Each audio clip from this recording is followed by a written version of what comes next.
काल rice water trend होता, आज आईस फेशियल व्हायरल, उद्या कदाचित अजून काही नवीन येईल. प्रत्येक ट्रेंड फॉलो करणं खरंच गरजेचं आहे का?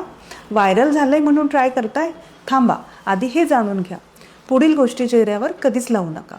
पहिलं, पिंपल्सवर टूथपेस्ट, ते स्किन जाळू शकते. टोमॅटो आणि लेमन ज्यूस याने स्किन बर्न, ब्लिस्टर्स फॉर्म होतात, स्किन सेन्सिटिव्ह होते, तसेच पिगमेंटेशन वाढू शकते. हार्श स्क्रब यामुळे स्किन बॅरियर खराब होते. डॉक्टरांच्या सल्ल्याशिवाय स्टिरॉइड क्रीम वापरू नका.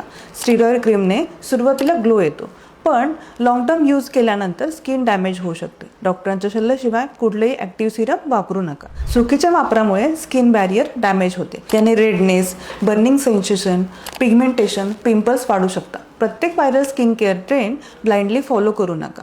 एक गोष्ट आपण समजून घेतली पाहिजे, आज आपण AIच्या युगात जगतो, जिथे इमेज आणि व्हिडिओ काही सेकंदात एडिट किंवा जनरेट केले जातात. यामुळे सोशल मीडियावर दिसणारे प्रत्येक स्किन बिफोर आणि आफ्टर फोटो खरेच असेल याची खात्री नसते. म्हणून फक्त फोटोवर विश्वास ठेवू नका, तर scientific treatment, clinical expertise, genuine patient result यावर विश्वास ठेवा. एका दिवसात किंवा काही तासात ड्रॅमॅटिक स्किन ट्रान्सफॉर्मेशन होणे शक्य नाही.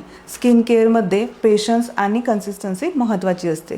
रिअल रिझल्ट दिसण्यासाठी आठवडे ते महिने लागू शकतात.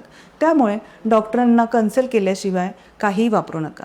तुमची स्किन प्रेशियस आहे, तिला खराब करू नका.